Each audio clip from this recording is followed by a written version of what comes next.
अस्सलाम वालेकुम नाज़रीन, आप देख रहे हैं Pakistan and world real estate. आज की वीडियो में हम आपको बताएंगे कि ऐसे कौन से 7 फ्रॉड हैं जो पाकिस्तान में प्रॉपर्टी ख़रीदते हुए आपके साथ होते हैं। इन तमाम तर फ्रॉड के बारे में आपका जानना बहुत ज़्यादा ज़रूरी है।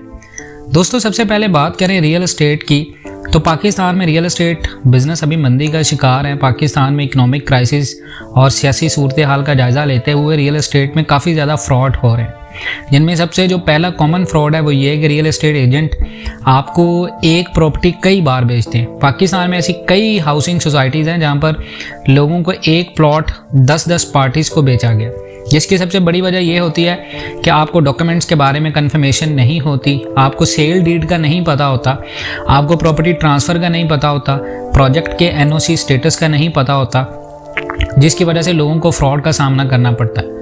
तो आप जब भी कहीं पर प्लॉट लें, कहीं पर भी आप इन्वेस्टमेंट करें, तो सबसे पहले आप उस प्रोजेक्ट के एनओसी स्टेटस का पता करें कि क्या वो प्रोजेक्ट सेफ़ है, क्या आपकी सरमायाकारी महफूज है, क्या आपकी सरमायाकारी महफूज हाथों में है। जब भी किसी डीलर के थ्रू प्लॉट लें तो उस डीलर की कंफर्मेशन करें, क्या उसकी जो कंपनी है जिस नाम से वो रियल एस्टेट एजेंट है, वो रियल एस्टेट मार्केट जिस नाम से रन कर रहा है उस कंपनी को, उसकी कंपनी जो है वो रजिस्टर्ड है। ये सारी चीज़ें आपको पता होनी चाहिए।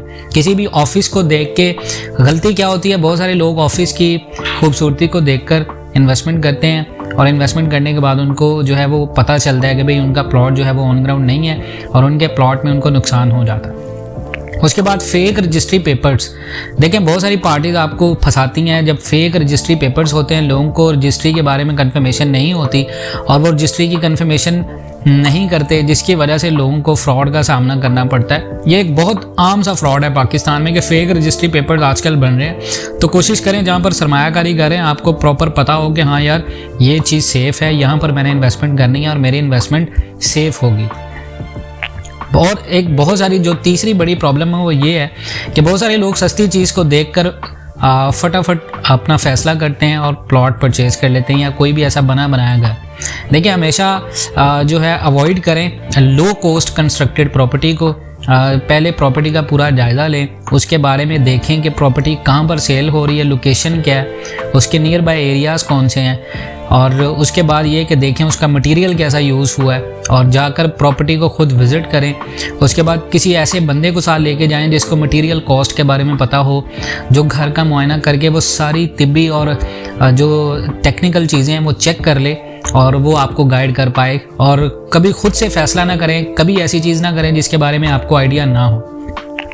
उसके बाद एक सोसाइटीज़ में बहुत ज़्यादा फ्रॉड हो रहा है कि जब आपका प्लॉट आपको मिलता है, नंबर अलॉट होता है, तो जब आपका प्लॉट आपको अलॉट हो जाता है तो उसके बाद सोसाइटी आपको किसी दूसरी जगह पर प्लॉट अलॉट कर देती है, जो कि बैरियर टाउन के और डीएचए के बारे में आप डीएचए के बारे में तो नहीं कह सकते, लेकिन लाहौर की ऐसी बहुत सारी सोसाइटीज़ हैं, कराची की ऐसी बहुत सारी सोसाइटीज़ हैं जहाँ पर आपको ये होता है प्रॉपर्टी फ्रॉड का सामना कि आप जब फाइल में इन्वेस्टमेंट करते हैं तो आपका प्लॉट जब ऑन ग्राउंड होता है तो ऑन ग्राउंड प्लॉट को रद्दो बदल करके आपका नंबर चेंज करके उसको किसी नॉन डेवलप एरिया में किया जाता है। उसकी सबसे बड़ी वजह ये होती है कि जो ऑन ग्राउंड प्लॉट होता है उसकी मार्केट वैल्यू ज़्यादा होती है, और जब मार्केट वैल्यू ज़्यादा कोई आपसे ज़्यादा पार्टी आती है तो सोसाइटी उसको दे देती है और आपको अलॉट कर देती है किसी दूसरी जगह पर। तो ये ऐसा होता है जब आप फाइल सिस्टम में इन्वेस्टमेंट करते हैं। उसके बाद एक और मेन चीज़ वो ये होती है कि फ़ेक रियल एस्टेट एजेंट होते हैं जो लोग आपको ऐसी ऐसी कहानियाँ सुनाते हैं, आपको ऐसे ऐसे साइकोलॉजिकली ट्रिक बताते हैं कि आपकी सरमायाकारी का आपको ये फ़ायदा होगा, आप इतनी इन्वेस्टमेंट करें, हम आपको इतना मुनाफा देंगे।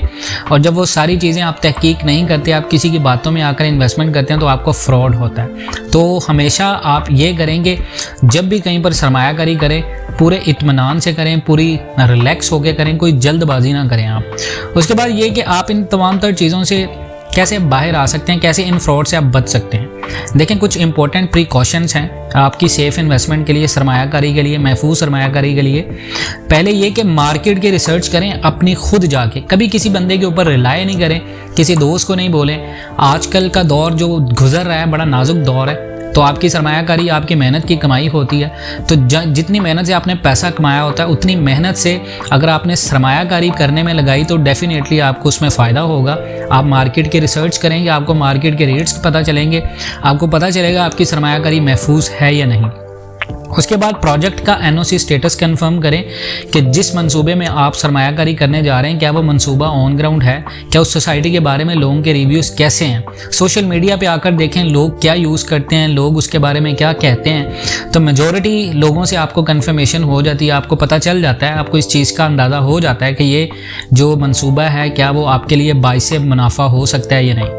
उसके बाद प्लॉट वेरिफिकेशन आप करें। हमेशा जब भी कहीं पर प्लॉट लें तो उसकी वेरिफिकेशन करें, ऑन साइट पे जाके देखें कि वहाँ पर कितना तरक्याती काम हो गया, डेवलपमेंट होगी या सड़कें बन चुकी हैं।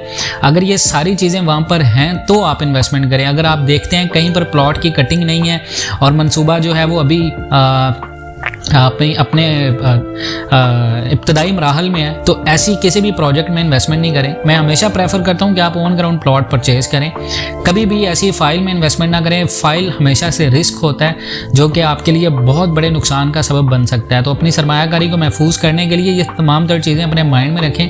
जब आप ये सारी चीज़ें अपने जहन में रखेंगे, कहीं पर भी सरमायाकारी करेंगे आपको कहीं नुकसान नहीं होगा।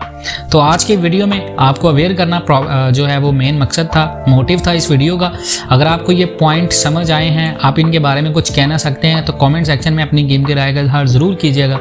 इंशाल्लाह मिलते हैं नेक्स्ट वीडियोज़ में, तब तक के लिए अल्लाह हाफिज़।